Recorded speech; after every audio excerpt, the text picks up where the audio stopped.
Uh-oh. So if you're just logging in, we're about 7 minutes away. The chat room we normally use is wpstudio.com/chat. Whoa, hold on. There. I simulcasted to YouTube, and all of a sudden I started to hear 3 of myself. Wow. And that's way more than I need to hear. How many more is way more? Like just one of me is way more. I have to have myself in the headphones. It just makes me feel like I don't have such a terrible voice because I have the bass up so I can hear my the deep parts. I'm like, oh, that's not okay. And I was gonna treat us to an all about that bass, but no, not gonna do it. Well, at least you don't mix yourself like T-Pain or something. I don't have it hooked up right now. Yeah, I don't have my little audio control panel, so I can't do my Laurie Anderson, difficult listening hour or anything like that.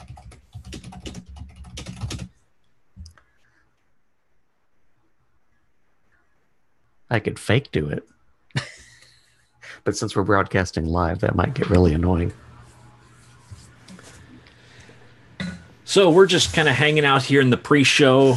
Jim, Scott, and I were about 5 minutes away from beginning. If you would like to, you can join us over on our chat room at wpstudio.com/chat. In that location, you'll actually have several things going on, not just our chat room, but there's also a link to the Pod Slack channel so that if you ever have questions that pop up during this event or want to follow up and kind of continue the conversation, you can join the Pod Slack channel. And right above that is a link for the YouTube live stream. So I have now simulcasted that and pushed that over so you can actually jump on over to YouTube if you'd much rather lean back on your couch and watch on your big screen TV. You can do that as well. So about 4 minutes to go. I think Jim and I were talking that we're going to be recording this in 11 different ways. So we'll do a remix and everything. Yeah, here we go.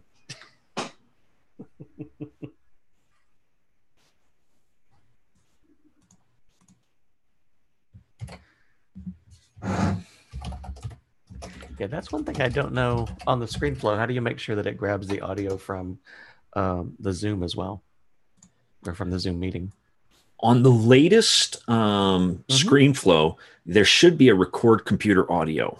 Got it. So it's in there. So you make sure you're going to check that as well as the microphone that you're using. Okay. Yeah, because I'm currently feeding Zoom into my headphones. That's why I was wondering. So that I don't go reverb, reverb, reverb, reverb. Yes.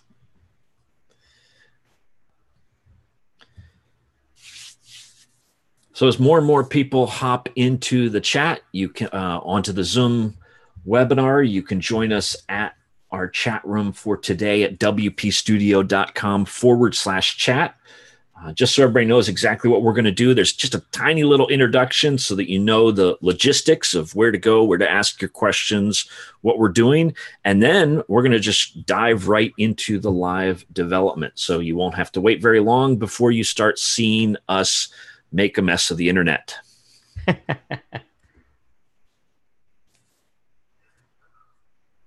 We're not going to make a mess of the internet. We wouldn't do that. Oh, that's right. I'm not doing the coding.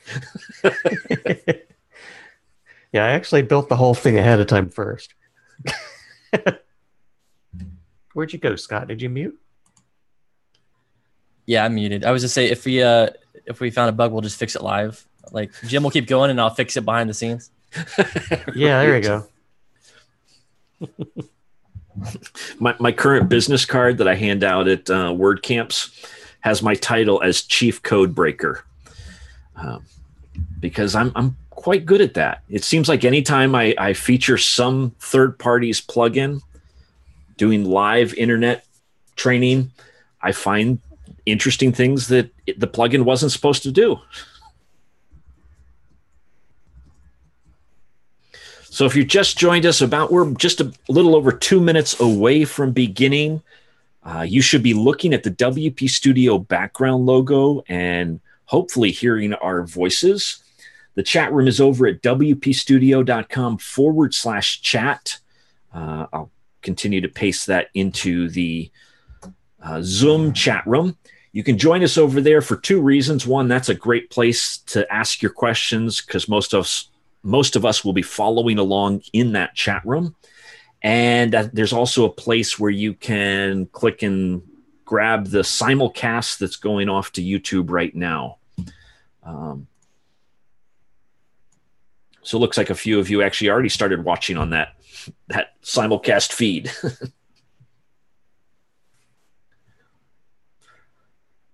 And we'll start right at the top of the hour. So we're less than 2 minutes away from beginning.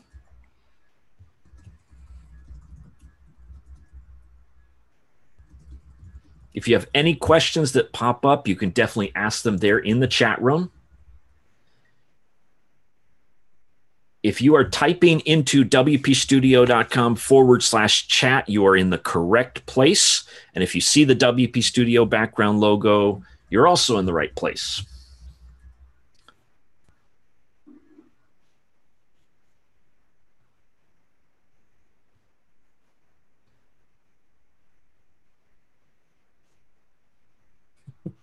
Yeah, how many elephants do you have over there, Scott? Well, I got, let's see, 1, 2, 3, 4. I got 8 different colors and types over here. I can lift it up. And we got, including the mammoth one, yeah. Woolly mammoth. I got the Amsterdam PHP one. The just normal blue PHP one. Got PHP Architect. PHP Women. PHP Diversity. Kung Fu. And the Laravel PHP one. Nice. I'm still looking for others. So it's Laravel. It's not Laravel. I don't know. It's whatever you want to be. It's not capital P. Dang it. Yeah, that's true. That is quite the collection. Well, it just turned 2 o'clock, so I'm gonna go silent while everybody who is recording this hits record on the different devices. And we will get started here.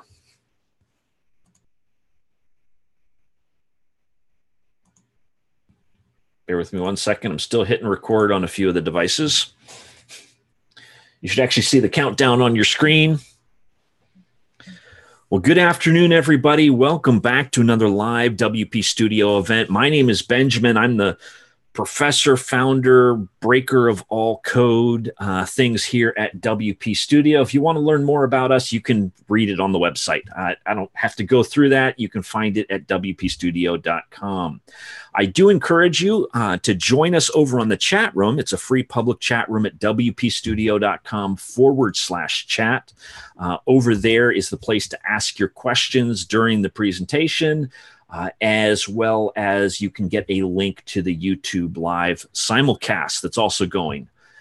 So without further ado, it's been a great pleasure over the years working with Scott and Jim and featuring and using pods through many different projects we've been doing here at WP Studio and before when I was with iThemes.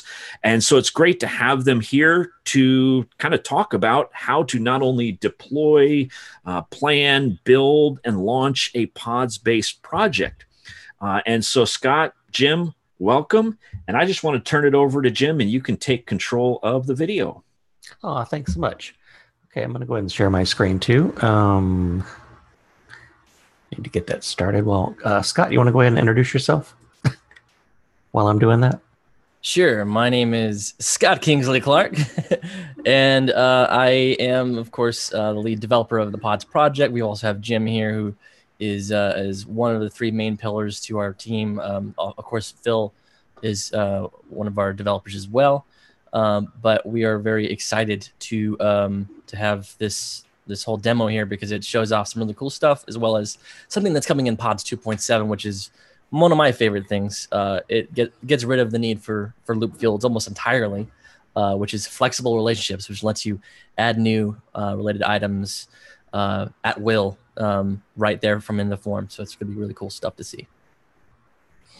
Indeed. Well, look, I'm really looking forward to that one too. We've done a video on it and we've talked about it before. I've done a meetup with where I actually showed it off and tried to keep it under the wraps that, oh, this is what's coming. See, isn't this nice? Who needs loop fills? Anyway, what we decided to do with this one is to actually take a project from concept to launch. And I've been working with pods for, I guess this is my third year, I think coming up on third year. And I'm the support lead.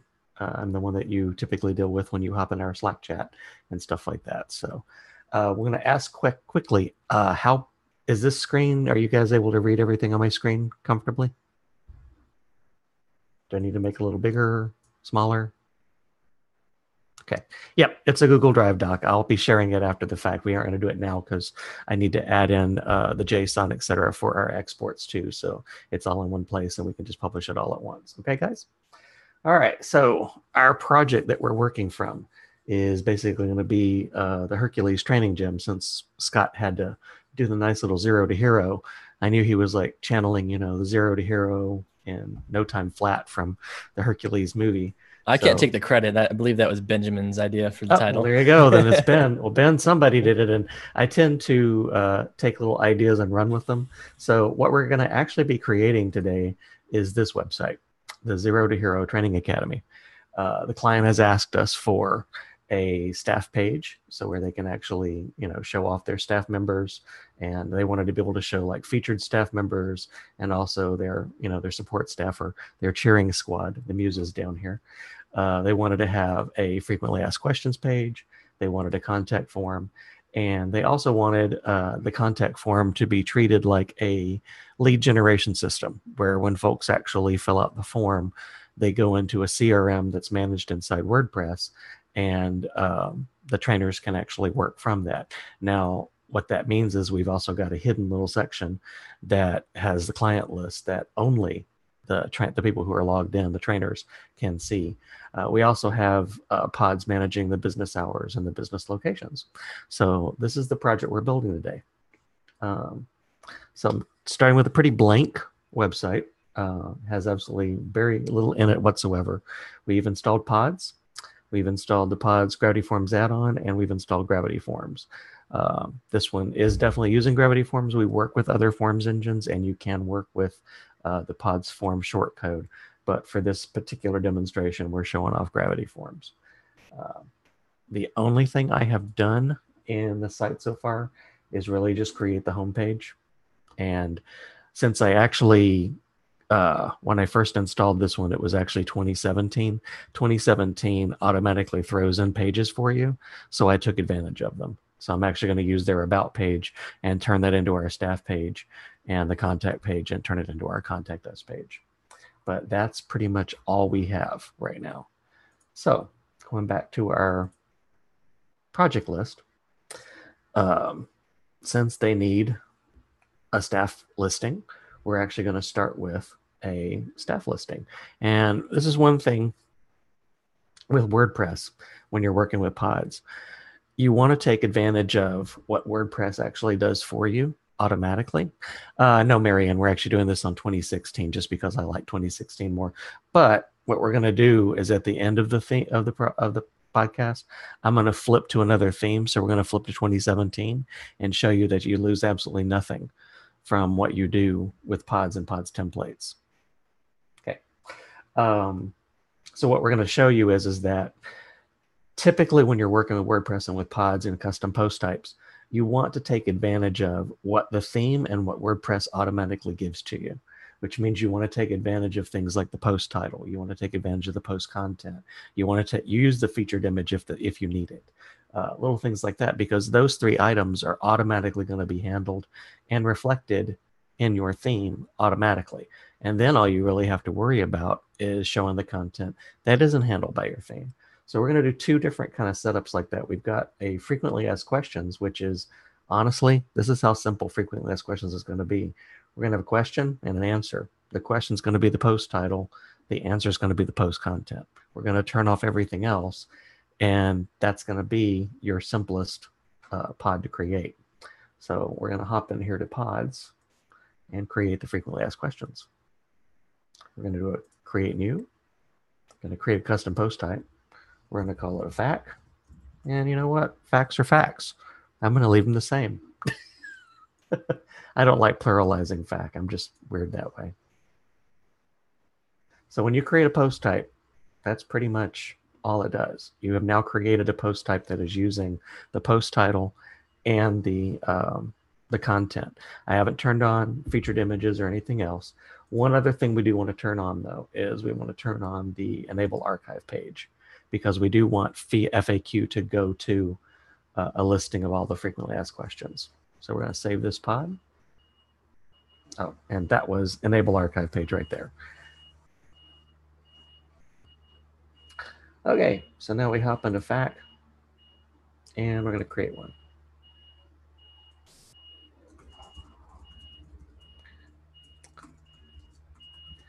You know, have to be a Greek god to join your gym. I guess I could say a god's bastard or something. I don't know. Did I cuss? That wasn't a cuss word. From Game of Thrones. Yeah. You publish it, and you view it, and look, you have a question with an answer. Bam, done. Look at that fancy URL. It has FAQ in the start of it. That's pretty cool. Yeah, I know. That tells you got a frequently asked question. Now, if you go like to this and you take the slug off the back, ta-da, archives FAQ. So if I add another frequently asked question,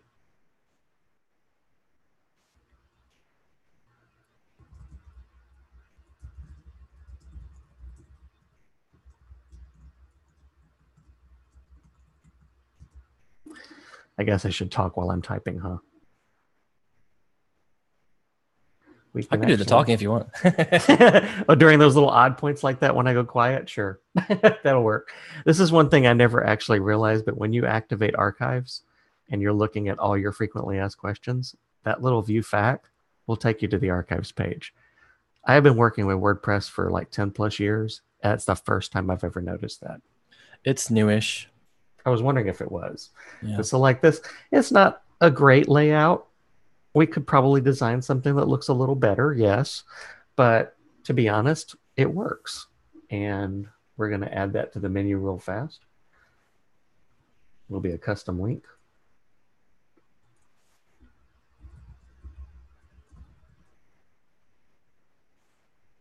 And put that there.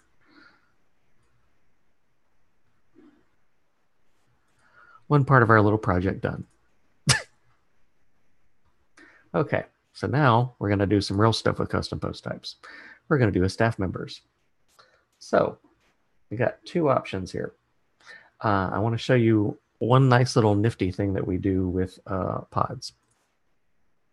It's in the component section, which is where templates are.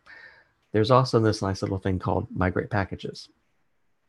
If we enable this, this gives us the ability to import and export gigantic pods configurations. So I can actually go to my existing website. I can go into the dashboard under pods. Let me make that a little bigger. I can go into migrate packages and I can export my existing configuration. And it's letting me see all of the different pods I've created and all the different templates that I've created for them. So we have this ability to do this. I'm going to go ahead and create the staff, but then on the other ones, I'm actually going to do some import export so that you can see how this works. Okay. So let me turn off those guys. Well, in this case, actually, the ones I'm looking for are those two little templates right there. So this is really good for when you want to, when you're playing with, you're setting up stuff and you're testing stuff and you've got something that you actually like and you want to just export the structure and then move it over into a new pods website. So for right now, I'm going to go back and we're going to create our staff. And it's going to be another custom post type.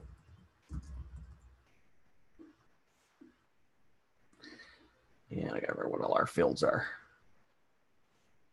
They are, we're using the staff member name as the post title, first name, last name, The bio is going to be the post content. Their photo is going to be the post thumbnail, job title, plain text, and featured yes, no.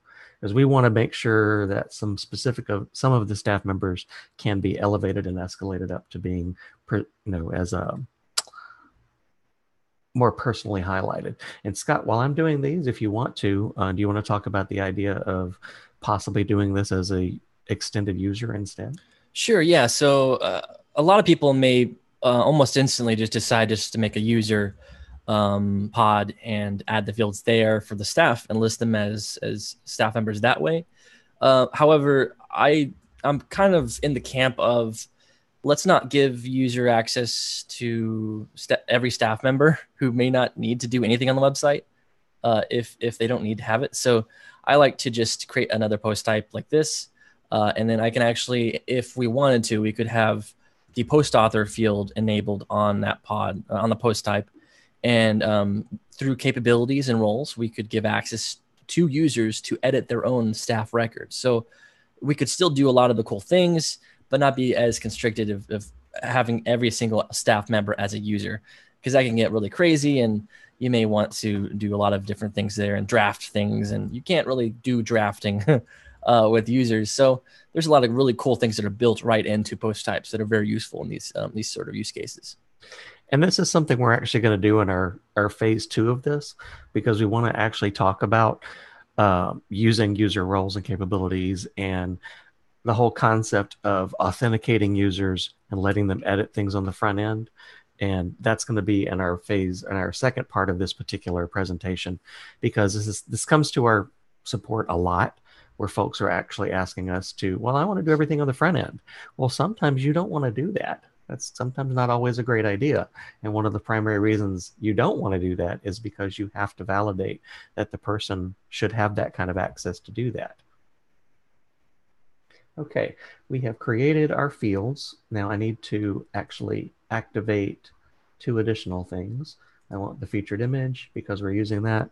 We're putting their biography in the editor, and they're doing the post title there. But this is where you actually find that. It's under advanced options, down at the very bottom, supports featured image title editor.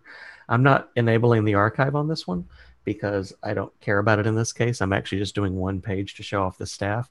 When we revisit this project, we're actually going to add services and some other things to them, and we'll show you how to enable the hierarchy pages and do some auto templates for these. Actually, in this particular case, first time ever I'm doing a pods project where I'm not using auto templates. I know, shock, right, Scott? Yes.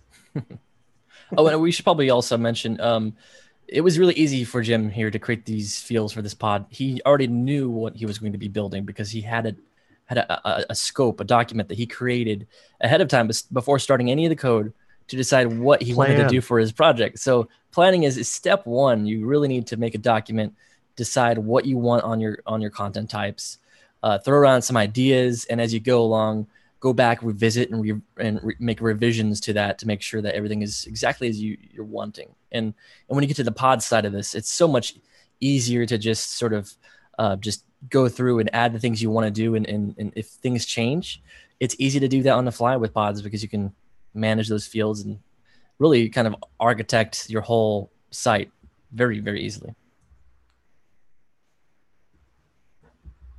I don't think Hercules has a last name, so we're just going to put him down as Hercules, son of Zeus. I'm not actually making use of the first and last name anyway, but what did I call him? There we go. But he is a featured staff member. Now, if I publish him and we look at him on here, we're going to see that our single post template is going to pick up from WordPress, and it's actually going to automatically show the title, the featured image, and our post content, but none of our actual, none of our custom fields. So in this particular situation, I've actually created a pods template that specifically highlights the staff members in a specific way. So I'm going to actually show you guys what a pods template looks like. I'm going to create one. I'm going to pop over here and look at it again. We call this the primary staff. Okay. What we're doing is kind of creating like a mail merge template, which we're going to it's going to go through our staff list, and for each record in the staff list, it's going to show a specific layout that we've designed that we want to show. So we're actually going to create like a little HTML and see with styles and stuff like that template here that uses our staff reference to show what we want it to do. So in our case, we actually want to do like a header 2 with the image, thumbnail image aligned to the right. We want to actually show the job title below the post title in italics and maybe a little smaller. And we also want a little button, which we're going to add later. I'm not going to add that right now. So I'm just going to take this part of the thing and we'll walk through it again. So what we're doing is we're doing a H2 title. We've got an image width like 300 and it's floated to the right. For the source of that image, we're using the post thumbnail, which is all the way over here. Post thumbnail url.small. That means it wants to take the small version of the, oh, wait a minute. Do I even have that? I've got medium, large. I don't have small. Small must be automatic. So we'll see if that works. I think it defaults to the thumbnail. Small is it's thumbnail, medium, large, and full. Gotcha. I think my original theme that I did this on actually had small. So let's change that to medium. There we go. All right. And in the alt tag, I've got the post title and I'm escaping it as an attribute. Do I need to do the escape URL? I would do comma escape underscore URL for the post thumbnail. Yeah. Yeah, that's what I thought. It's just, you want to explain really to them why to be safe. Yeah. So for instance, someone has gone into your website database and has caused chaos and has decided they want to insert some really nasty stuff, maybe some HTML in there that loads up something. If you do not escape your content when you're putting inside of attributes, for instance, they could be displayed very easily and get around those sort of issues. Also escape attributes for post title. They could put some stuff in there like quotes, which could break things in the HTML. So it's good to escape them in the context of where they are. Yeah. Okay. And there was a question that popped up about can we do all this with Beaver Themer? Of course you can, but we're not doing that. We're showing you the WordPress way first. We are going to talk to Ben about doing a seminar specifically on using Beaver Builder and Beaver Themer. But that'll have Bernard on it. Okay, so continuing on, I have floated my image to the right up here with the style tag. I've got the post title, which is the, obviously it's going to be Hercules or whatever in that such a case. I'm doing a break. I'm doing a span style, reducing the font size and putting the font size for the job title in italic. So it's right here. And then I am putting the post content in paragraph after that. So if I publish this, and I now have a template, we're going to go into the about page and change it to be our staff page. So we're going to go in here, whack all the silly text that came from WordPress, get rid of that.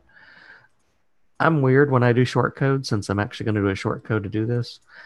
I like to be in text mode because I don't like what WordPress does to my text in the visual editor. So we're going to show a list of records, list multiple pod items. We want to use the staff and we want to use that custom template we just created. I'm not going to do the where clause right now, but before we do the all the staff members, I'm going to show it off to you. Okay, so now if we view this page, ta-da, it worked. It took the post title, it took the job title, it threw his image over here to the right, and it took the post content in. So pretty nice stuff. Neil's got a question about caching. Do you want to answer that one in Sure, subtext? while you're doing your thing. Yeah, caching is very good when you're dealing with a complicated site. Like this site right here, it's not that complicated. So we might have like 5 or 6 people. That's not very complicated. But when you get into dealing with pagination and a large amount of data. We're talking hundreds of records that you need to deal with, and complicated queries, like if you want to restrict them by certain meta values and all sorts of different filtering, that if it was cached, it could actually improve the performance quite a lot. It also depends on your host, because not all hosts support every caching option like object caching. Great hosts like the WP Engine, and sorts like that, SiteGround, they all have mem caching or something like that for object caching, which lets you cache your stuff once you actually run it the first time, and the next time it runs, it doesn't have to hit the database. It's just a very quick loading on the screen. Okay. Now added all our staff members, but I doubt they have their pictures loaded automatically. We'll see. Yeah, they don't. So let me do those real quick. Keep talking, Scott. Well, Hercules is actually one of my favorite Disney films. My wife does not like Hercules at all. Really? She's like, this is a terrible movie. I love that movie. It's some of the best music. It's very fun. Yeah, it's very catchy. I used to listen to the soundtrack in different languages. Oh, really? It's great. Yeah, it's even better in Spanish and in French. It's just great. Yeah, I've always thought it was clever. I like what they did with the muses. I thought that was really fun. So, question from Neil about caching. When you would not want to cache is actually it depends on the circumstance. So let's say you have users that are logged in and you want to display information, but the information is tied to that specific user. If you're caching it, if you're caching it in the short code when you're listing items and you've got your parameters limiting it to that user, it's not bad. But if you're doing it in more, this is more for PHP. If you're doing a higher level caching where you're caching all of the markup that's being generated, if you don't cache it based on that user, then every user can see the output of that caching. So that would be a very problematic circumstance. But you would definitely want to be careful in that case when you have logged in users seeing specific information for them. Always think about what you're going to be caching and how, and making sure that you're making all those cache restricted by the user ID. So you can add the user ID into the mix when you're doing the caching to identify the cache itself. But that's in the PHP side, more complicated. Okay, I think we have got our staff loaded now. And you're going to notice something. Oh, no. My non-featured people are featured. I've got to fix this. So now is when we're going to use some fun little stuff in our shortcode. We're actually going to add a where clause. So in this case, we know we're using featured staff as the checkbox that shows whether someone needs to be in this particular section. So we're going to go featured staff.metaValue. And do you want to give them the link to the find page, Scott? Sure, I'll post it inside the chat. It's a great resource. I actually use it all the time. Same here. It's just useful, and I pass people to it all the time also. But it's just a really very useful page. It gives you a full rundown of all the syntax you need for operating within the where clause and other pieces of the shortcode. So this syntax works for where, it works for group by, having, it works for order by. So it's very useful for sure. Mateus, was this part a bit over your head? The featured staff meta value equals 1? I think it was the caching. Oh, okay. Okay. Yeah, because in this particular case, the featured staff is a yes/no field. It's a checkbox. So in this case, it's custom meta. It's pods meta. So it's a dot meta value. And equals 1 means that it is checked. It would be 0 if it was not checked. So if we view the page now, we should have only our highlighted staff listed. Oh, look, I must have imported Hercules twice. Let me get rid of the other one. I didn't even notice that. Oh, that's what I get for importing people. While I have a second, I want to give a quick shout out to Mina. I just got your donation from your monthly Friends of Pods sponsorship, so thank you very much. It's a great program that helps us survive because we're doing a free project here. So it's just from the love of our own hearts that we make this project and put it out for everyone. So we really enjoy being able to eat while doing that. Eat? You want us to eat? Pay the bills? That kind of thing. So I have another pods template that I'm creating that's going to be specifically for the non-featured staff. And I run into this kind of particular thing all the time. Like I'm actually using the exact same template I used for this site that I built for a client. I think I did this site in maybe less than a day. But yeah, she's got like the primary staff, and then she's got like the sub staff. So that's what we did. Look, does this look familiar? Business hours. I mean, it's like frequently asked questions. Yeah, it's got all of it in there. But anyway, okay. So this template that I'm creating, let me copy that real fast. The only difference here is that it's going to create a grid of images with their names underneath them. So like basically a div list. And we always like suggest to people to understand how HTML and CSS works, because a lot of the stuff that Beaver Builder and all these other little things do is so easy when you realize that all we're doing is like, I could have done this as like list items and made it so that they weren't, what do you call it? They didn't have like display dots in front of them, the list item blocks in front. In this case, what I did was I just basically did a div. I'm doing a float left with a little bit of top and bottom margin. I've got a post thumbnail in there, and I've got another div inside it that's display block with the H3, their post title, a break, and then another little subtext for their job title. So pretty straightforward. And all of that is in an H3 tag, the post title and their span, so that they'll actually come up as like, so they all basically would look like staff to Google. Does that make sense, guys? I think I said that right. The sub staff. Thank you, Benjamin.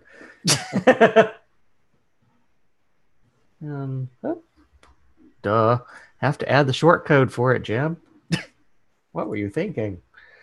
Okay. Well. Oops. Sorry. Alrighty. Pod's name equals staff template equals hi kid. Where equals featured staff. Meta value equals 0. And as Scott wanted me to tell you guys, just in case you didn't have this filled in here before, you want to say put an or statement in here, and we're also going to say or featured staff is null, because it could be that field could not have possibly been there at some point in time, and we want to make sure that we're covering it. Right. It would be a featured underscore staff dot meta value. Features. Oh, duh. Thank you, Scott. That would have errored. Ta-da. Is null. That should work now. Let's see. And I think we're going to do a podcast or one of these on just like rapid prototyping with short codes and templates, so that you guys can get a little handle on all the different ones. Okay.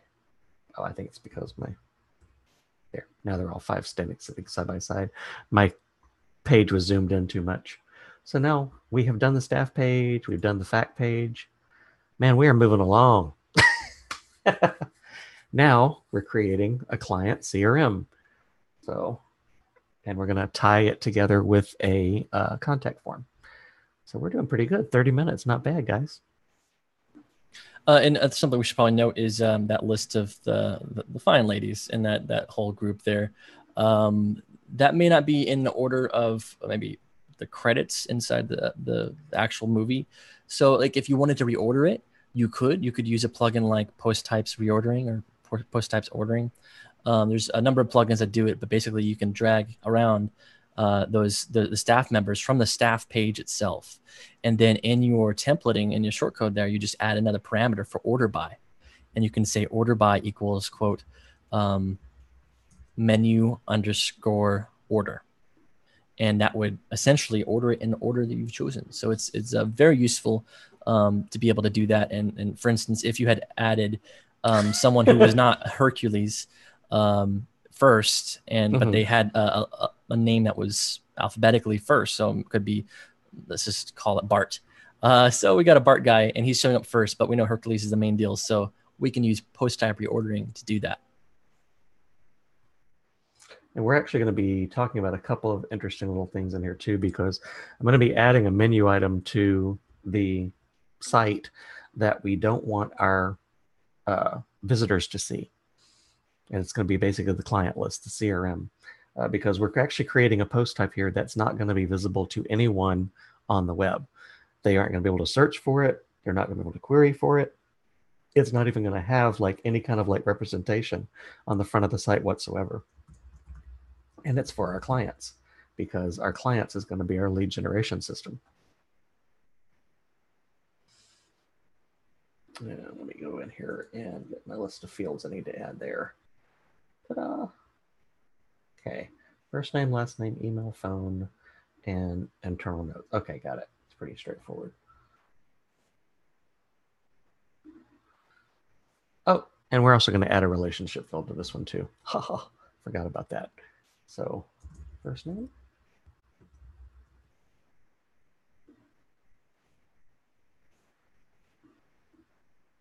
Last name.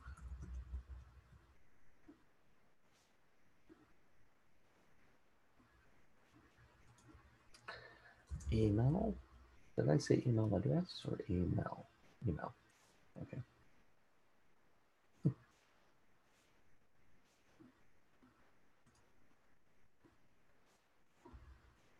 Phone. Can you guys still hear me okay? I keep moving away from my microphone. I hear you great. Okay, cool. We got dead space in here. Benjamin, speak up. Tell us a joke. People who are used to hearing WP Studio events, a lot of times I will do something like, "Hey Google, tell me a joke." Nice. One joke coming up. Why do gorillas have such big fingers?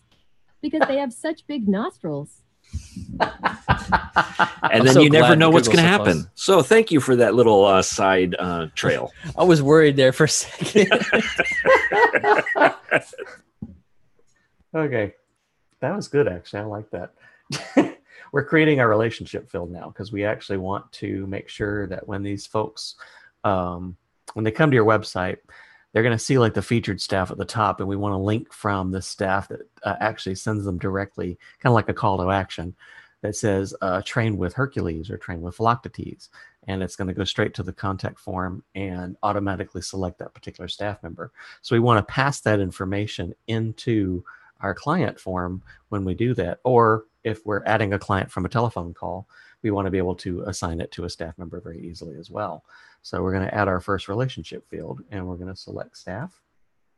And we're going to do some special stuff. We're going to go make it a multiple select. Oh, actually, no, it's a single select. I'm sorry. My bad. Can only have one staff member at a time. But we are going to use our new relationship field called list view. I love this field. It's one of my favorites. Is it one of your favorite fields, Scott? I tell you. Is there another field I needed? Oh, yeah. We're using the post content here as the message. And we're actually going to activate comments on this one. And let me say I added that field. Yeah, they're all in there. Advanced options. We want to turn on comments. But we also want to do some special stuff. We want to turn off public. We want to turn off publicly queryable. And we want to exclude from search. So we're turning all of those off. And this is so that none of this is visible to the outside world. You also want to notice that there's a REST API tab at the top. If you don't want it to be accessible to the outside world, you don't want to enable your REST API because that could put a hamper on things for you. And I missed something too. In the assigned staff, I wanted to set the default to Hercules so that if it came in and someone forgot to assign it to someone, I wanted to make sure that I set a default value to Hercules. And when you're working with a relationship, the value that you're going to be putting here for the default value is actually the post ID of that post that you're signing. So in this case, we want to go to staff. Let's do all staff, open link a new tab. There it is, wrong window. Hercules little post type is 54. That's what we want, that number right there. And that's what we're going to put here. Whoops, not that. There we go. Hit save on the field, update field, and save pod. Okay.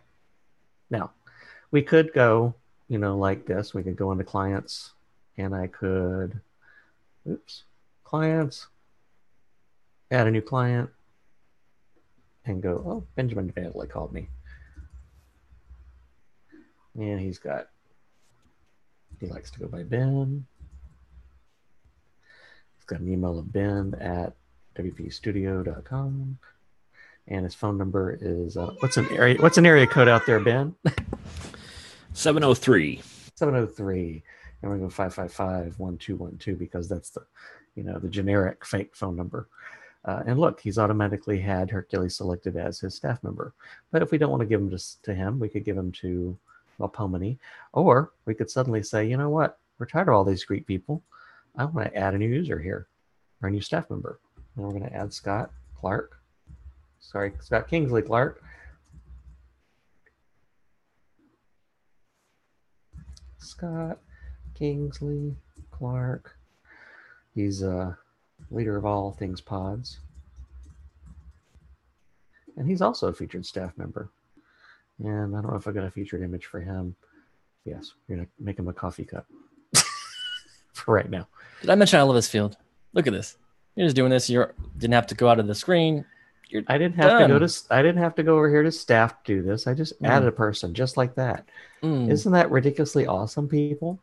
This works for advanced content types, post types, taxonomies. Users. Works for users. It's just great. My favorite field ever. Better than loop field because it gives you actual relational data that you can reuse. Awesome. Just like that. Now, I still need to do my contact form, but I did want you to see that you can't search for, let me see, who did I add? Ben Bradley. He's not going to come up in there. I can't go to client and see anything. I can't go to client Benjamin Bradley because it doesn't exist. It's hidden. It doesn't exist on the website. Very important if you're creating a CRM. And you'll also notice that like view is not available and neither is view up here. So, but we can get to these and I'll show you how to do that too. We're going to create another template here for client list. Let's see, where is it? There it is. And I'm using, this is a complicated template. You're going to get all of these so that you don't have to, so you can look at them at a time. But basically what I'm doing is I'm creating the table head with before. I'm creating the table end with after. And the only thing I'm doing here inside the actual template that's going to loop through each record is the table data that's going to output the details about that particular person. So I just have to make sure that I've got the right field names when I copy it over. So, pods admin templates. One thing you probably want to do, so we were talking about escaping, is if you look at the template, you just may have noticed that you inserted the ID into the URL. We know it's going to be an integer, but best practice dictates that we should escape that with at least, in this case, escape attribute. So ESC ATTR. Yep. Got it. Okay. And we're using escape attribute in this case, but if you're passing a full URL, then you use escape _ URL because it escapes it slightly differently. Assigned staff. Instead of I had trainer assigned, I want to change that to assigned staff. See, I'm not totally insane here. Yeah, okay. All right. Anything else? Client type. Oh, we didn't add that yet. Whoops. Also, email address not escaped inside the href. You're right. I'm just making sure that we're clear to everyone else. But we make mistakes every day, sure. But it's good to not let them notice themselves that they're just copying and pasting what we do. Yeah, that actually makes sense. So 'cause anything that's actually inside an href If it's an attribute, it has to be escape attribute. If it's a URL, it has to be escape URL. Mhm. And I think everything else looks like it matches. We've got the post title, the email, phone number. We're going to add client type in a minute because I need to add that taxonomy in. And because I didn't do that. Silly on me. And everything else should be fine. Okay. And if I go into add a new page. Oh, I don't think I need to add one more plugin over here, by the way. Yep, I didn't add it. That's a good idea, Marianne. It would be really cool if we could write some sort of script that integrates with the template editor, and it warns you if you're not escaping something with a magic tag. But that's very complicated. Yes, it is. So it may be quite a while before we're able to do something like that. But I think we should definitely add some sort of documentation right there next to when you're inserting the field that reminds you, and it also gives you a quick list of what you can use to escape. I'm using the members plugin, which is actually our roles and capabilities inside components is based on the members plugin. I actually like the members plugin more, primarily because of what it allows you to do, which is one of the things I'm just about to do. I'm creating a client list that I only want to be visible to people who are admins on our site. So we're creating client list. We're going to make sure it's admins, authors, editors. Yeah, those three people are the only ones that should be able to see this. We're going to do a short code to show off that pods list that I just did. So list multiple pod items, clients, client list, insert, publish. And if I view this page now, ta-da, I now have my client list. But if I go into a incognito window and go to demo Atari Hercules.dev, and what was that link again? Client list. Okay.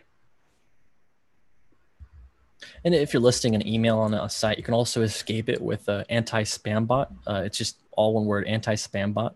That function in WordPress will actually obfuscate the email address so when it's being displayed, it won't be able to be picked up by some scrapers usually. I'm sure they can get around it by now, but it's one of the techniques you can use.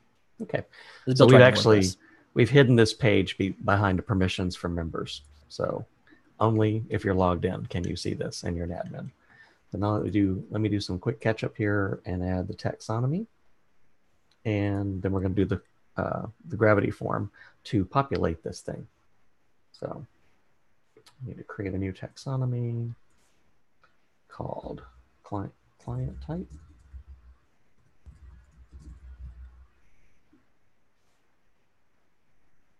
And we want to associate this taxonomy to our clients. And this is so we can give them, oops, let me make sure all of those are done. This is so that we can make sure that they have like a type of like leads, current client, lost, that sort of thing.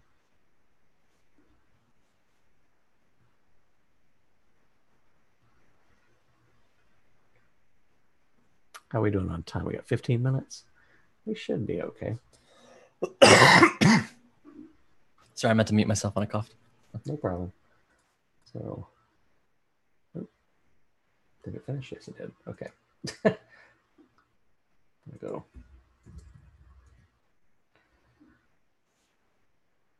Okay, and that's actually the default that you want all new clients to come in as. So let's go in here real quick and create a form. And to save some time, I'm going to copy mine from the other side of the world. So in case you guys have never done this with Gravity Forms, you can export an existing form. Oops. My bad. Wrong place. You can export a Gravity form using import export. So I want to export that form. Desktop's fine. And I want to come back in here and import that form.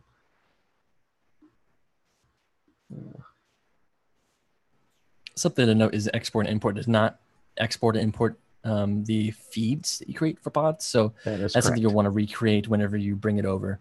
I think at some point they may include the feeds information in the exporting and importing, but that's a Gravity Forms thing. Yep. So now if we go in here, forms. Ah.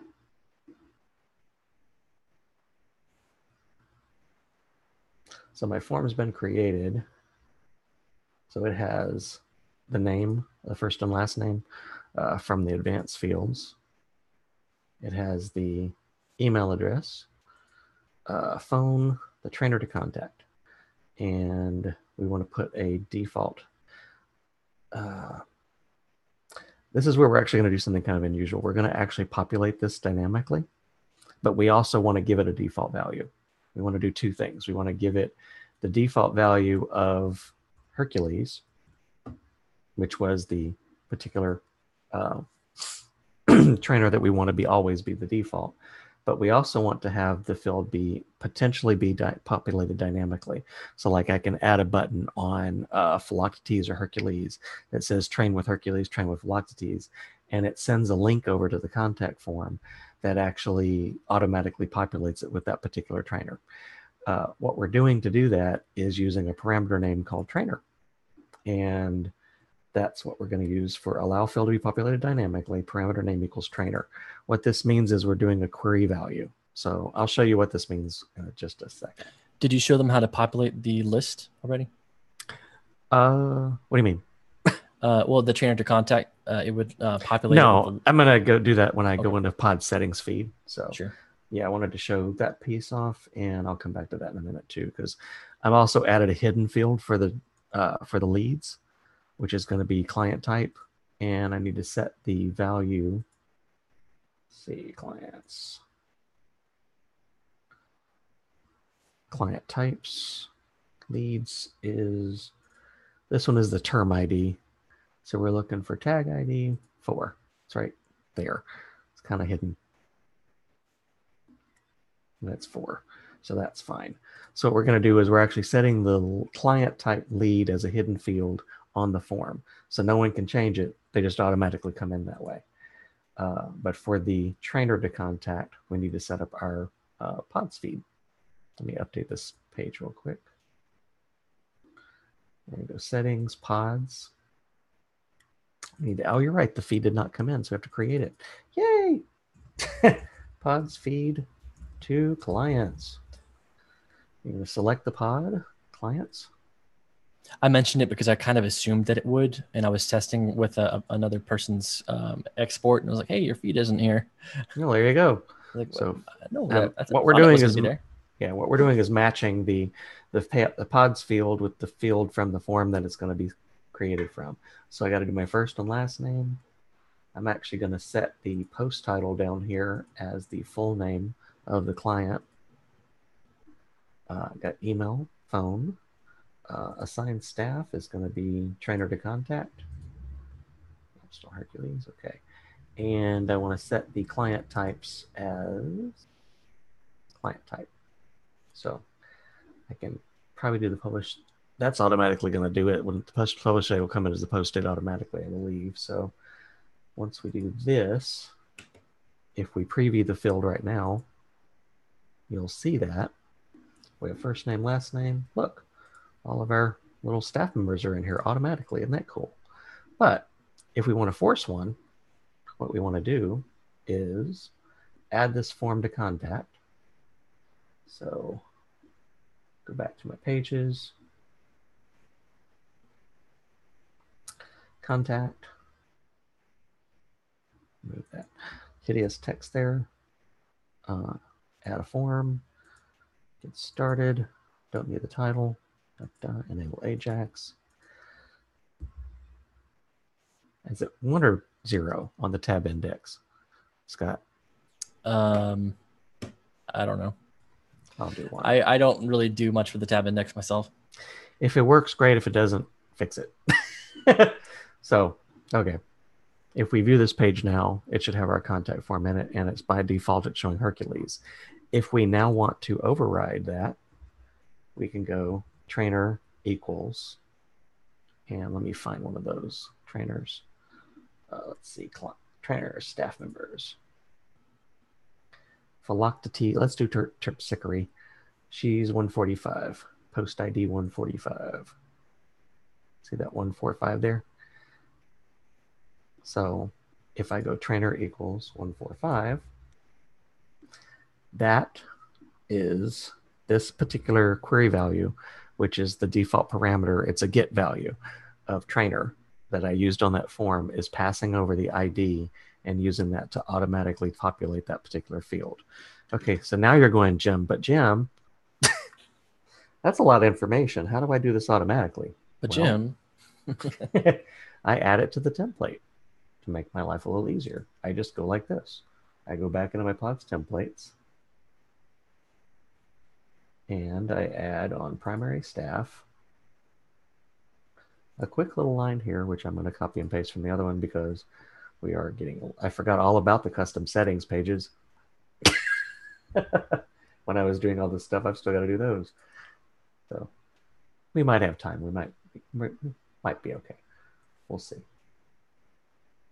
I keep going into the wrong one, Scott. The problem when they look exactly the same. Okay, staff create, primary staff. There you go. So I'm going to add a button or a link that is going to be at the bottom of the primary staff member. And it's going to show me the URL of the contact form. And then question mark trainer equals ID escape attribute. And what this is doing is passing the ID of the trainer to my contact form and automatically selecting that when it goes to the contact form. Does that make sense, guys? So now if we go over here to Zero to Hero and we go to our staff page, we have a button that says Train with Hercules, and it works. We have a button that says Train with Philoctetes, and it works. And we have a button that says Train with Scott Kingsley Clark, and it works. This will make your clients so damn happy. I am not kidding. They will love you till the end of days. And now if we actually create a client,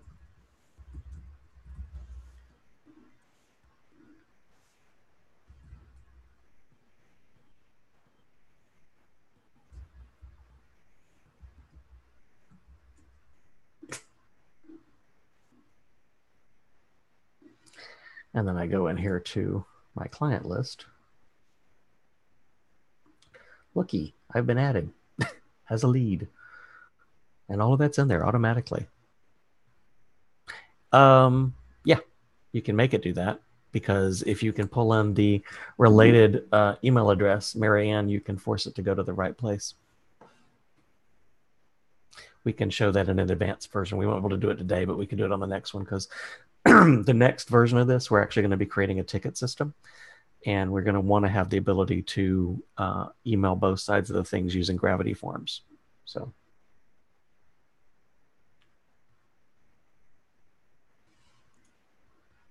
And what we've also got here now is we've got the ability to show, related assigned staff. So one thing we didn't do, which we needed to do, was actually show who the, under the staff members, we want to show the assigned clients. So we're going to add a field going the other direction.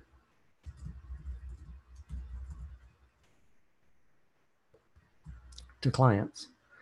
It's going to recognize the fact that we have a bidirectional relationship there. We're going to make it multiple. Use our list view again. And hit save. And save pod. And I think if I go into staff right now, I should be able to go into Scott Kingsley Clark and see that. We'll see. Or not. Oh, I know why. I'm not. I was draft. I was only draft. I wasn't actually a real client yet. I wasn't a real boy. I can't imitate Pinocchio. Sorry, guys. oh me. Oh, no, I'm not a real boy. See, you did. You could do it. You just had to believe in yourself. That's it. I just had This to is believe. this is all part of the story. And Believe there in we yourself. are. You can build these things. Yeah. So Tune in have- next week when Jim will do the entire webinar as Pinocchio. Nah, do I probably talk? Well, you know what? But I'm logged in now, and I don't have this little menu item. But I don't want that menu item to show to my clients either. So I'm gonna do one more real quick little thingy. How are we doing? We got 2 minutes.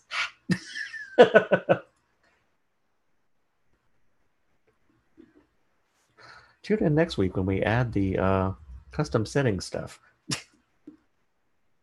Though to be honest, it's gonna be so easy you're gonna die. You really Is that the are. goal, or is that the circumstance? Yeah, you're gonna die. It's gonna be so easy. You're gonna die. All you guys are just gonna croak when I show you how easy it is. Although some people will be happy because then they don't have to deal with their clients anymore. Exactly. So we're gonna add a menu here. We're gonna add that page client list. But since I've just activated, where do you show the? Oh man, this is why I hate the customizer. Sorry, WordPress, but I really hate your customizer. Because I needed to go into here. You know what? I don't think I activated the plugin. Doofus. Installed it, didn't activate it. Can we slap Jim now? What we're doing is it basically allows you to add the ability to limit menu items based on people being logged in. So like in this case, we only want logged in users to see it, and we only want admins, editors, authors to see it. So we save it. Slaps Jim with a large salmon. That's funny. So now we have a menu item here that I see because I'm logged in, and it shows my clients. But if I go back into my this little thing, that menu is not there. So we actually can hide that menu. That was nav menu roles, Brent. So, okay, let's see how fast. NAV. NAV, yeah, nav menu roles. Let's see how fast I can import the other items that I need. So let's see, micro packages. I'm going to import or export my custom settings. So I need business settings.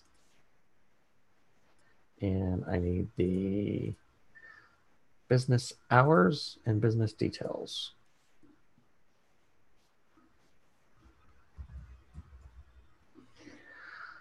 Going back over here, dashboard,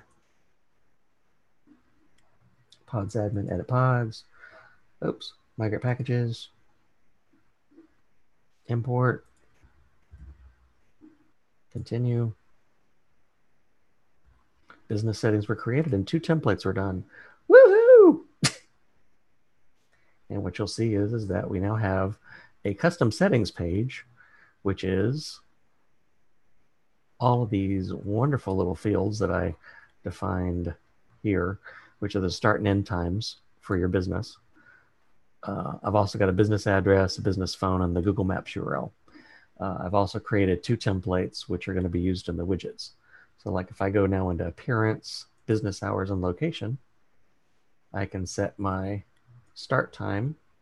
I'm going to start at 11 a.m. and 5 p.m. We're just going to do 1. And I'm going to put the address as any place, US. And a phone number of 727-555-1212 and Google. Going really fast now, guys. I can do it. I can do it. So what we want to do here is this is when I'll use the customizer on, because I want to add 2 widgets here for the business settings, for the business hours and the business location. So I'm going to create a widget, sidebar, add a widget. We want to do a pods list view. Oops, wrong one. Wrong one. Delete it. Sorry. Pods list items. There it is. Top of the list. I'm going to call this business hours and business hours. And look. Ta-da! We should Alrighty. clarify that the both for settings, list items as well as single item work exactly the same as a setting. Yep. Actually, this one doesn't work on single items. I don't know why. So for pod I'll find- settings, I'll find out. I'll fix it. okay, you do that.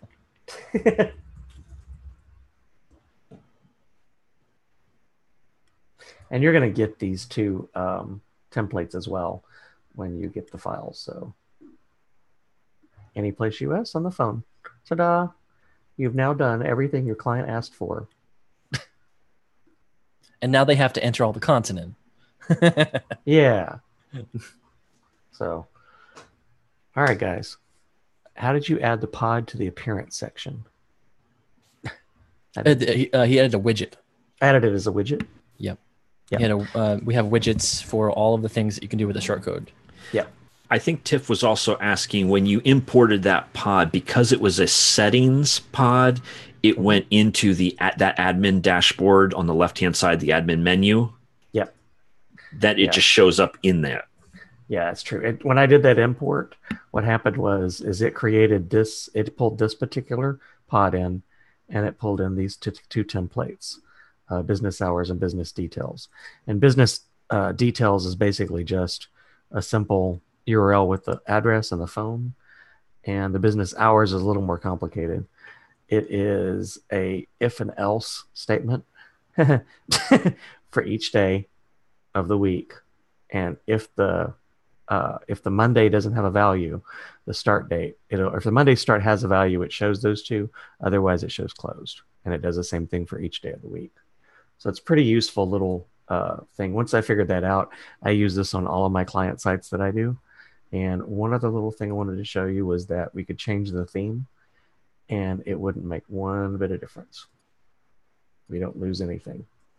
So if I go to live preview on 2017, other than the fact that it's a little more hideous, that's really big. But you've got your staff page. It still works. You've got your contact form. It still works. Yeah, it's all there. You just got to play with the styles. And the client list still works. I didn't lose anything by switching themes. And that's one of the primary, one of the main reasons we actually talk about using pods templates and the pod shortcodes and stuff like that. You can do this with PHP, but you'd have to either put it in a plugin to override those files or put them in a theme file and copy that theme around. So that's it for this particular thing. I know I went really fast toward the end there. I really apologize about that. You will be getting the full exports of each of the things. You'll be getting that document here that shows you the structure so that you can go through and actually create this one by one. So there you go, guys. Well, thank you for that, Jim. That was a great walkthrough. I hope you guys have enjoyed this this session. If you have additional questions or want to follow up on this, I would encourage you to join the Pods Slack channel as a way to continue that conversation. We are going, since this was recorded, we will make it available for replay, and you'll find the replay will probably be posted in a number of locations, whether it's on the blog at WP Studio, or we'll announce it on the Pod Slack channel, or I'll even send you an email because you signed up for this event. We'll take care of all that, and we'll also tell you where you can download the things that, just in case you stepped out early or something like that. So I just want to thank you guys for coming on and spending time showing some of the really cool things you can do with pods. And is there anything else we want to say before we sign off? Thank you guys for continuing to support our project. We could not do what we do at Pods without the continued attention you give our plugin, how much you talk about our plugin to other people, and how much money you guys send us as friends of Pods. Yeah, and the reviews are fantastic. So keep on doing those. Those are great. If you haven't done one yet and you love Pods, put one up there. It helps us. Word of mouth is great. And also, we're going to be doing a fundraiser soon where we're going to be selling shirts. So be on the lookout for that, and we'll have some more shirts out there, and some really special and unique shirts for our Friends of Pods, people who have become a monthly donor of the Friends of Pods program. Awesome. Well, thanks, everybody. We're going to end this webinar. I hope you guys have a great rest of a Wednesday, and definitely see you on Slack. Take care, everybody. Thank you, guys.